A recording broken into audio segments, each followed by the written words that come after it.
ദേശീയ അംഗീകാരം ലഭിച്ചെങ്കിലും ദുരിതത്തിൽ തന്നെയാണ് ആലപ്പുഴ കുട്ടനാട്ടിലെ താറാവ് കർഷകർ. അടിക്കടി ഉണ്ടാകുന്ന പക്ഷിപ്പനിയും മറ്റ് ആനുകൂല്യങ്ങളൊന്നും ലഭിക്കാത്തതും താറാവ് കർഷകർക്ക് വലിയ പ്രതിസന്ധിയാണ്. കുട്ടനാടൻ താറാവുകൾക്ക് വിപണിയിൽ വലിയ ഡിമാൻഡ് ഉണ്ടെങ്കിലും അതിനെ വളർത്തുന്ന കർഷകർക്ക് ഒരു ഡിമാൻഡുമില്ല.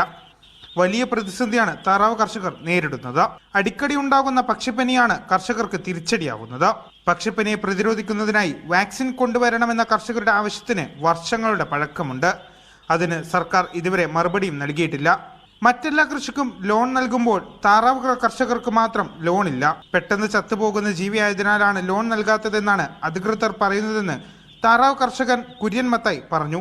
ലോൺ തരത്തില്ല. പിന്നെ ഒരു കാര്യമുണ്ട്, അതിന്റെ വായ്പ എന്തെങ്കിലും ഒരു ഇതായിട്ട് തരത്തില്ല. അല്ല ഇത് ഇത്ര രൂപ തരാം, അല്ലെങ്കിൽ ഇങ്ങനെ ഉണ്ടെന്നോ, അല്ലെങ്കിൽ ഞങ്ങൾ പറയുന്നുണ്ട് ഇതിന് നിങ്ങൾ 5 രൂപ വെച്ച് ഇൻഷുറൻസ് പിടിക്കുക, അതും പിടിക്കില്ല. അങ്ങനെ ഞങ്ങൾക്ക് തീറ്റയ്ക്ക് തരുന്നില്ല. ഞങ്ങളിപ്പോൾ 2100 രൂപയാണ് ഇതിന്. അത് തമിഴ്നാട്ടിൽ വരുന്നത് പറഞ്ഞാൽ കൂടി വന്ന 1050 രൂപയ്ക്ക് 1500 രൂപയ്ക്കാണ് തമിഴ്നാടുള്ളത്. ഇവിടെ വരുമ്പോഴത്തേക്ക് 2150 രൂപയാവുന്നു. 2014 1800 കർഷകർ ആയിരുന്നു ഈ മേഖലയിൽ ഉണ്ടായിരുന്നത്. എന്നാൽ ഇന്ന് വെറും 700 ചുരുങ്ങി. 1 കിലോ താറാവിറച്ചിക്ക് വിപണിയിൽ 450 രൂപയാണ് വില. കള്ളിങ്ങിന്റെ സമയത്ത് 200 രൂപയാണ് കർഷകർക്ക് നഷ്ടപരിഹാരമായി കൊടുക്കുന്നത്.